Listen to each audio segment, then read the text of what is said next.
I want to give a little bit of a background here, if I can, about where I've come from.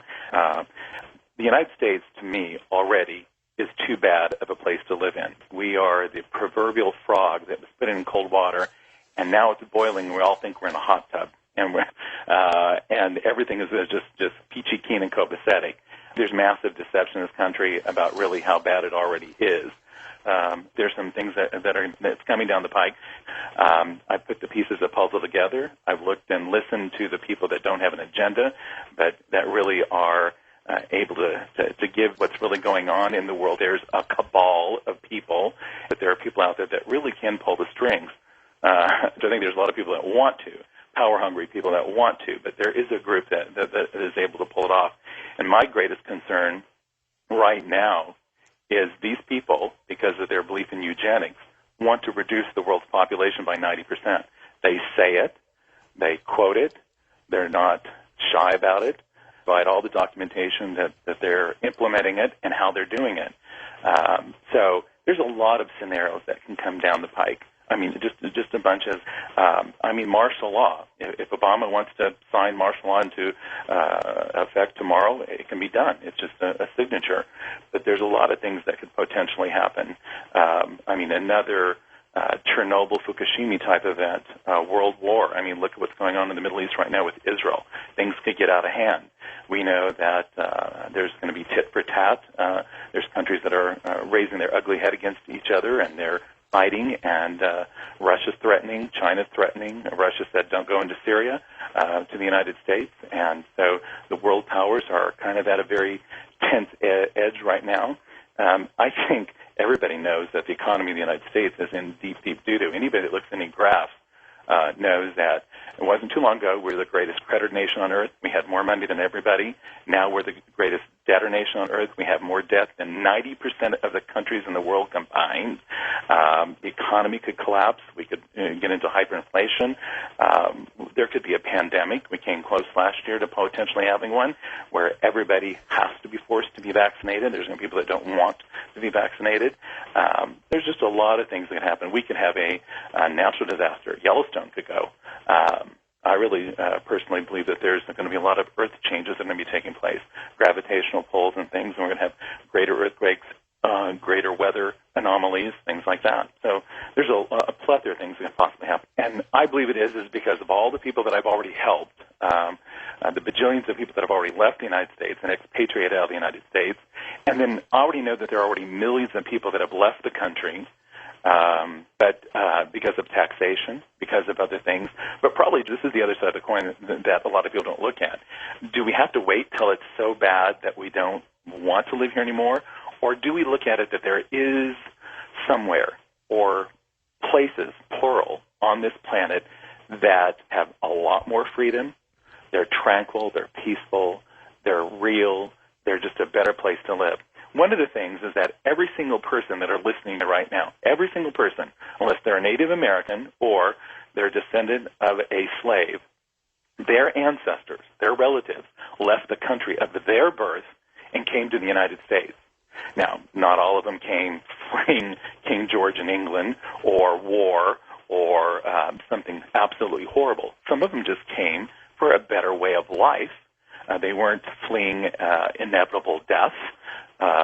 But some people, like the potato famine in Ireland, we got a huge amount of Irish immigrants because it was so bad in Ireland. There was starvation. It was happening. So everybody listening to my voice, your ancestors left the country of their birth. And sometimes, they left their families, relatives. They left, in Nazi Germany, they left the grand piano, the trophies, the this, the that. I mean, every possession they had and whatever they could carry on their back, they got out before the Nazis came forward and took over, almost all of Europe. There's going to be debtors' prisons, concentration camps, re-education centers, all those sorts of things. Stalin didn't build all those gulags to sit empty. Hitler didn't build all those concentration camps to sit empty. They were full to capacity. You don't spend that amount of time, energy, and effort building these things and let them sit empty. You know that you're going to fill them up, okay? Now, I don't want to go to concentration camp. Neither do you. You're too intelligent, right? You don't want to end up in prison. There's just a lot of bad stuff that happens there. Okay, but I don't think it necessarily has to be. We're at that stage where they're rounding people up. For every one person that left, or you can say fled Europe on the march of the Nazis all the way across Europe, 21 people stayed behind and died.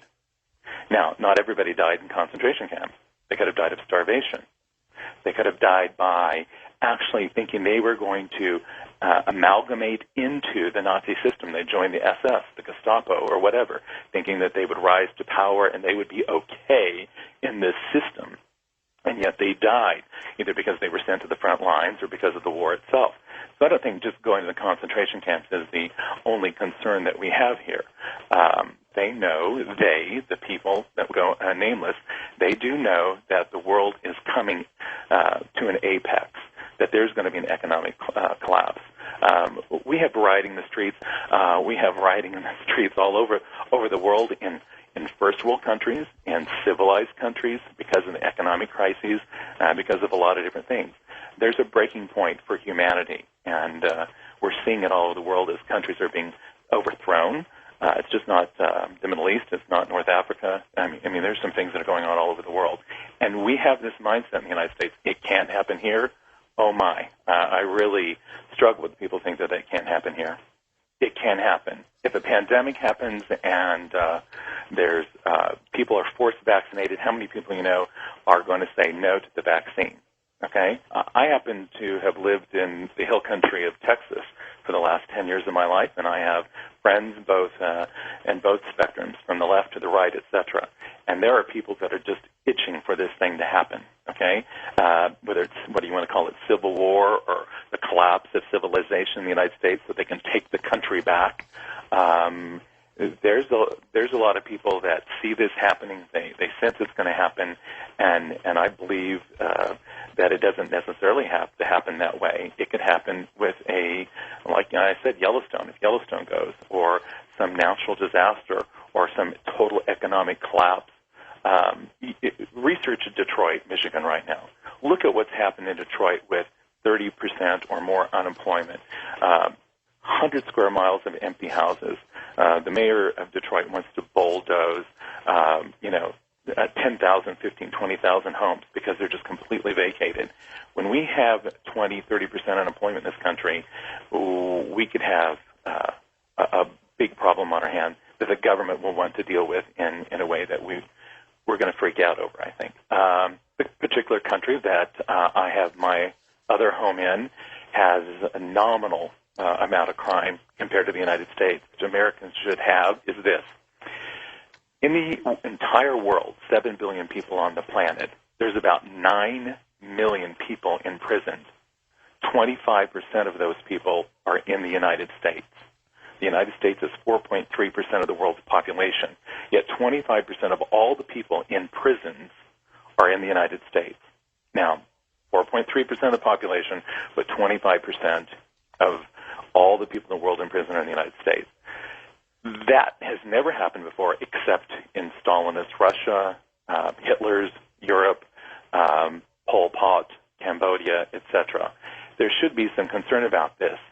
You would think with those statistics, the highest incarceration rate in the world, 50% of all the countries in the world have 1/10 the amount of incarceration rate that the United States has. You'd think all of our criminals would be off the streets and they would be in prison. That's not so. The United States ranks as the highest crime country, violent crime country, which is murder, rape, and armed robbery in the world. Now, there's 3 or 4 or 5 countries that have higher murder rates than we do. We're number 1 in the world in rape, and we're number 1, number 2 in the world in armed robbery. There's crime here. You can go places in the world where you don't have to worry about crime. If you worry about crime, it's like maybe having your stereo stolen out of your vehicle. Would you rather be raped, or would you rather have a vehicle stolen out of your stereo stolen out of your vehicle? Would you rather be murdered, or would you rather have your home burglarized? When it comes to violent crime, Americans don't realize we're number 1 in the entire world. And history history is something we should learn from, or else it's going to repeat itself. And I'm just providing the statistics and the facts. What I've done for 30